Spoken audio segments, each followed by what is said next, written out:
Hello friends, welcome to my YouTube channel learn with Ragini. मैं अपने channel पे आपको फ्रेजल वर्ब आज बताऊंगी, जिसमें आपको कुछ ऐसे वर्ब जो फ्रेज की तरह से हम लोग यूज करते हैं, तो उसकी मीनिंग लॉन्ग होती है।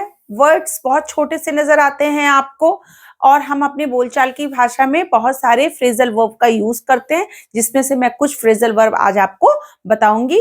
और प्लस मैं उसको मेक सेंटेंस की तरह से उसको आप सेंटेंस में कैसे कन्वर्ट करेंगे उन फ्रेजल वर्ब को, वो भी बताऊंगी। तो चलिए, गेट ओवर का मतलब क्या होता है? जैसे आप कोई भी बीमारी है या कोई डिजीज है जो आपको हुई है, फिर आप वो डिजीज ठीक हो जाती है, जब आप उस बीमारी से मुक्त हो जाते हैं, तो हम जनरली उसको बीमारी के लिए यूज करते हैं, गेट ओवर। तो अगर हम इसको मेक सेंटेंस बनाएंगे, have you got over your cold. जो गेट को है, आप उसी को अकॉर्डिंग टू टेंस चेंज करेंगे।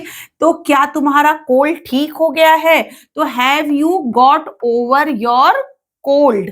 तो ये गेट को हमने गॉट कर दिया, क्योंकि ये जो था हमारा, ये परफेक्ट टेंस था, हैज हैव के साथ में हमने यूज किया है गेट को, इसलिए ये थर्ड फॉर्म हुआ। Have you got over your cold, get got got होता है।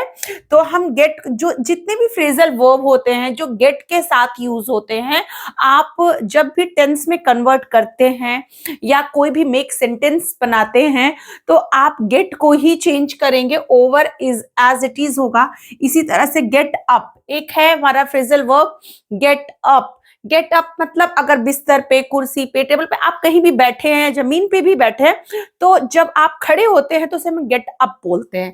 ठीक है, तो बिस्तर या कुर्सी से उठ जाना, तो आप अगेन गेट को ही चेंज करेंगे, he got up from his seat. ठीक है, वो अपनी सीट से खड़ा हो गया, he got up from his seat to receive me. आप ऐसे भी बोल सकते हैं, मैंने छोटे सेंटेंसेस बनाए हैं जिससे आपको समझ में आए, मुझे रिसीव करने के लिए वो कुर्सी से खड़ा हो गया। ठीक है, तो हम गेट को ही चेंज करेंगे, ये पास था इसलिए ही गॉट हो गया।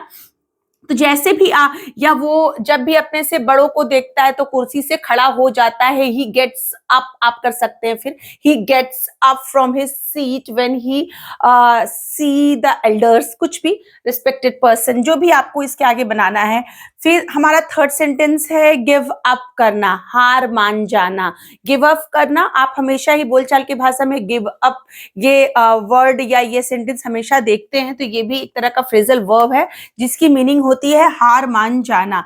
You should not give up, ये हमेशा ही हम बोलते हैं, आपको गिव अप, हार नहीं मानना चाहिए। You should not give up. कोई भी आगे भी अगर आप जोड़ना चाहते हैं कि तुम्हें लड़ाई में या मेहनत करने में गिव अप नहीं करना चाहिए, तो इस तरह से आप अपने सेंटेंस को बना सकते हैं। गो रॉन्ग, ठीक है, खराब होना। अक्सर हमारे दिमाग में आती है कि से खराब होने की इंग्लिश क्या होती है, कार खराब हो गई, बाइक खराब हो गई, घड़ी खराब हो गई। तो इस तरह से, तो गो रॉन्ग का मतलब होता है खराब हो जाना। What has gone wrong with your car, ठीक है, आपकी कार में क्या खराबी हो गई है। व्हाट हैज गॉन, गो को ही हमने अकॉर्डिंग टू टेंस चेंज किया है, गो वेंट गॉन होता है, तो ये हैज था, परफेक्ट था, इसलिए गॉन लगाया है हमने, थर्ड फॉर्म ऑफ वर्ब लगाया है। क्योंकि देखिए सेंटेंस से भी आपको पता चलेगा ना कि आपकी कार में क्या खराबी हो गई है, गई है, ये परफेक्ट है, इसलिए हैज के साथ हमने third form of verb use किया है। तो अगर मान लीजिए मेरी कार खराब हो गई, आपको ये बोला मेरी कार खराब हो गई, तो माई कार वेंट रॉन्ग। ठीक है, मेरी कार खराब हो गई, माई कार वेंट रॉन्ग हो जाएगा, go went gone, second form of verb if you are using the past tense. Hand over, ठीक है, हैंड ओवर करना, सौंपना। अगर आप किसी की चीज है या आपकी ही चीज है, आप किसी को सौंपते हो, किसी को उसकी रिस्पॉन्सिबिलिटी देते हो, तो उसे सौंपना बोलते हैं, तो इंग्लिश में हम हैंड ओवर बोलते हैं। और ये सारे जितने फ्रेजल वर्ब मैं आपको बता रही हूँ, जनरली हम अपनी बोलचाल की भाषा में बहुत ज्यादा इस्तेमाल करते हैं। हैंड ओवर, सौंपना।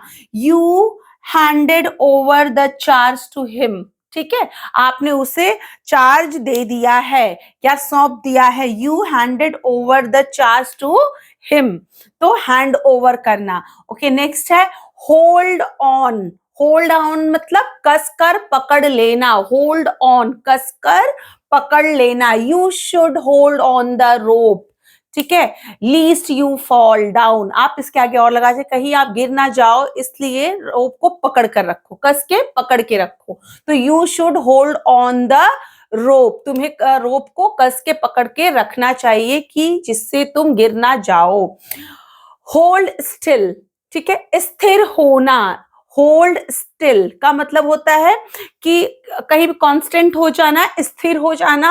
How can I take your photograph, जैसे अक्सर करके हम लोग, जब मैंने ये सेंटेंस थोड़ा बड़ा लिखा है आपको समझाने के लिए, अक्सर करके जब हम फोटोग्राफ क्लिक करते हैं तो अगर कोई हिलता डुलता है तो हम लोग कहते हैं अरे रुको फिर अच्छी आएगी, नहीं तो ब्लर हो जाएगी, इस तरह से आप बोलते हैं। तो how can I take your photograph if you will not hold still, अगर तुम स्थिर नहीं होगे तो मैं तुम्हारी फोटो कैसे लूंगा या लूंगी, ठीक है। तो how can I take your photograph if you will not hold still, hold still मतलब स्थिर हो जाना, बिना हिले डुले आप एक जगह स्थिर हो जाइए। ओके तो इसी को आप होल्ड को ही चेंज करेंगे according to tense, hold hold hold ही होता है, ठीक है। तो और होल्ड होल्डेड होल्डेड भी कहते हैं, तो आप होल्डेड करके भी बना सकते हैं ईडी लगा के। यहाँ कैन था इसलिए सिर्फ हमने होल्ड का इस्तेमाल, विल था यहाँ पे तो हमने सिर्फ होल्ड का इस्तेमाल किया है, क्योंकि विल जो होता है वो फ्यूचर के लिए होता है और विल के साथ हमेशा हम first form of verb use करते हैं, इसलिए होल्ड। तो होल्ड होल्डेड होल्डेड आप ऐसे समझिएगा, होता है गेट ऑफ, बस या मोटर कार से उतरना या ट्रेन से उतरना, मोटर गाड़ी से उतरना, ठीक है। तो गेट ऑफ मतलब जब हम गाड़ी या मोटर कार या ट्रेन बस से उतरते हैं, ठीक है। तो गेट ऑफ, गेट को ही हम चेंज करेंगे according to tense. I have to get off the bus, मुझे बस से उतरना है, I have to get off the bus. Have to has to जो होता है वो कंपल्सन सेंटेंस होता है, जो हमें करना ही है। मैंने अपने चैनल पे आपको इस तरह के हैव टू हैज टू के साथ वीडियो बनाया है, तो आप उसे चेक कर सकते हैं। हैंड इन मीन्स दे देना, दे देना। एक सौंपना होता है हैंड ओवर और हैंड इन। हैंड ओवर में हम किसी को जिम्मेदारी देते, किसी चीज की किसी और को जिम्मेदारी देते हैं, या अपनी चीज को या किसी और की चीज को किसी और को हम देते हैं जब जिम्मेदारी, उसे सौंपना कहते हैं। और हैंड इन में दे देना, सिंपली कोई चीजें किसी के हाथ में रख देना। तो please hand in the answer paper, ठीक है, आंसर पेपर को हाथ में दो, जैसे टीचर ना एग्जाम के बाद बोलती है, तो आप इसको थोड़ा और लॉन्ग भी बना सकते हैं कि कुछ भी, the time is over, please hand in the answer paper two the teacher, ठीक है। तो टीचर के हाथ में दे दो, या hand in the answer paper only, the time is over, time खत्म हो गया है और आप मेरा पेपर मुझे दे दीजिए, इस तरह से। तो हैंड इन सिंपली दे देना होता है, हाथों में दे देना। तो ये सारे हमारे फ्रेजल वर्ब हैं। आप इन सारे फ्रेजल वर्ब का इस्तेमाल करके और भी नए नए सेंटेंसेस बना सकते हैं। अगर आपको मेरा चैनल अच्छा लगता है, मेरे पढ़ाने का तरीका अच्छा लगता है, तो प्लीज मेरे चैनल को आप लाइक करिए, शेयर करिए, सब्सक्राइब करिए। Thank you.